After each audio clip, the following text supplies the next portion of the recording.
In a routine water sample last February, a city in Wyoming found a bacterium it had never seen before, one that shrugs off heavy metals and the very chemicals used to kill it. It had knocked 2 water plants offline.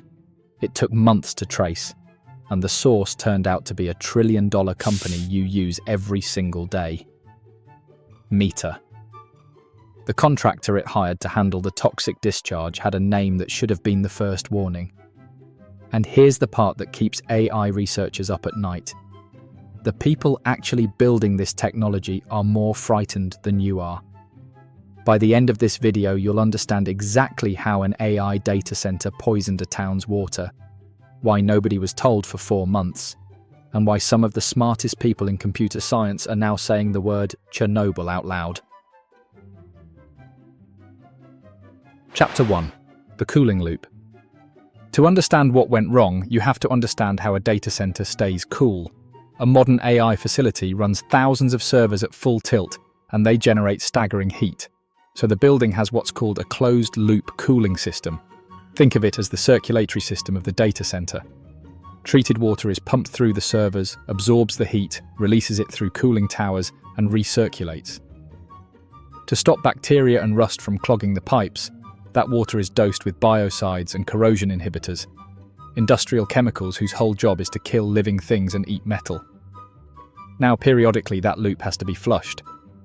The old water, now loaded with chemicals and whatever survived them, gets discharged into the city sewer, and fresh water takes its place. This is marketed as the efficient, water-saving way to cool AI. And on paper, it's elegant. The problem is what happens when a $1 trillion company decides that testing the discharge before dumping it is a luxury it can't be bothered with. Because in Cheyenne, Wyoming, something survived that flush that should not have. Chapter 2. GOAT Systems. The company Meta hired to manage this process was called, and I promise I'm not making this up, GOAT Systems LLC.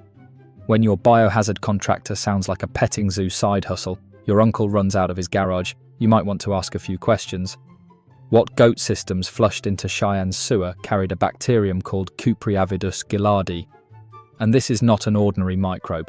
It's resistant to heavy metals and resistant to the exact biocides used to keep cooling systems sterile. In other words, the bacteria had better resilience engineering than the people managing the project. It's the kind of organism that doesn't just survive an industrial environment, it thrives in one. When that contaminated water hit Cheyenne's reclamation plants, it took 2 of them offline. Now, these aren't drinking water plants.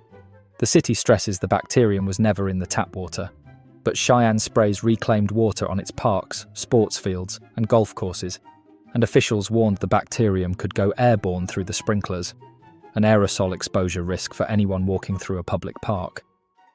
The plants stayed offline for months while crews scrubbed them clean, so who knew? And when did they say something? That's where it gets ugly. Chapter 3. The Silent Months. Here is the timeline, and it is not flattering. Late February 2026. City utility staff find Cupriavidus gilardi during a routine wastewater sample. February, 2 reclamation plants, Dry Creek and Crow Creek, are pulled offline for decontamination. Late June, those plants are finally cleared to reopen. Also late June, Cheyenne residents are told about the contamination for the first time. And July, Meta is publicly named as the source. Read that again. The bacterium was found in February. The public wasn't told until the end of June, 4 months later, and the company behind it wasn't named until July.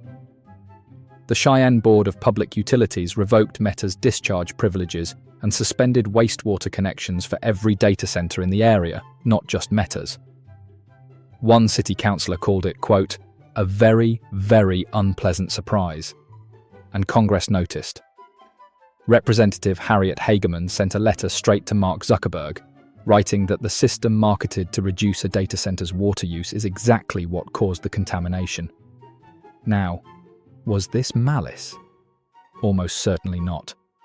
Nobody at Meta decided to poison a town. This was negligence. Nobody properly tested the discharge before releasing it into a public system.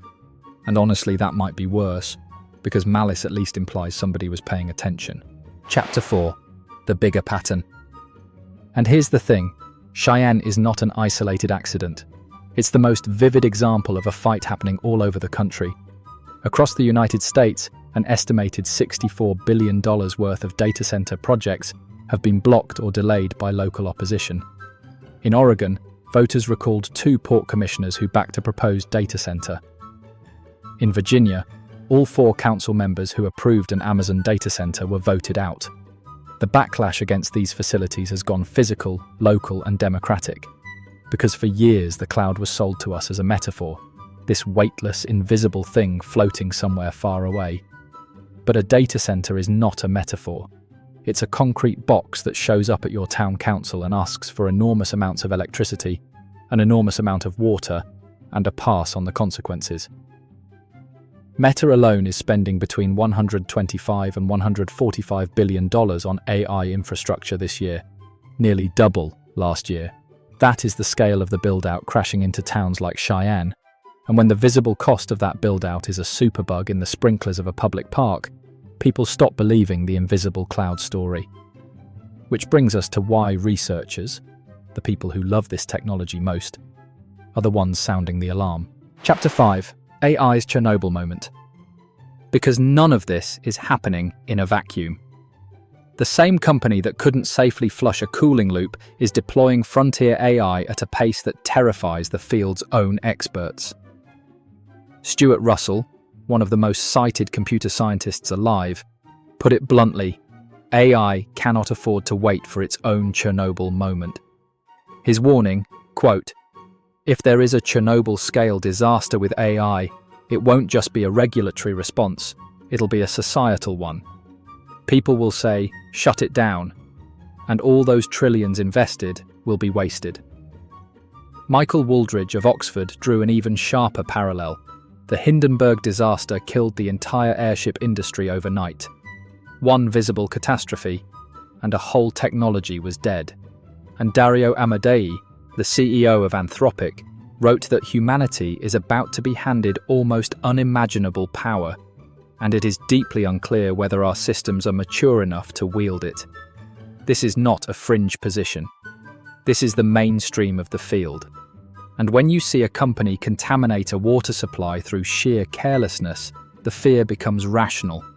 Not because a data center will cause a nuclear meltdown, but because that same pattern of negligence, hubris, and cut corners is exactly the culture that produced Chernobyl. Not the reactor, the culture around it. So here's the whole thing in one breath. 1. The technology itself is genuinely extraordinary. AI is solving structural biology and rewriting mathematics, and the researchers building it are in awe of it. 2. The stewardship is reckless. A trillion-dollar company outsourced biohazard disposal to a contractor called Goat Systems, poisoned a town's reclaimed water, and said nothing for 4 months. 3. The real cost isn't the bacteria or even the 2 water plants. Chernobyl didn't just destroy a reactor, it destroyed public trust in nuclear power for 40 years. The most expensive thing the AI industry is burning right now isn't money, and it isn't engineers. It's your willingness to believe this can be good. And once that's gone, no amount of capital buys it back. If this made the data center fight click, subscribe. We break down the tech everyone argues about, minus the hype. Next up, where all that cooling water actually goes, and the town's fighting back. See you there.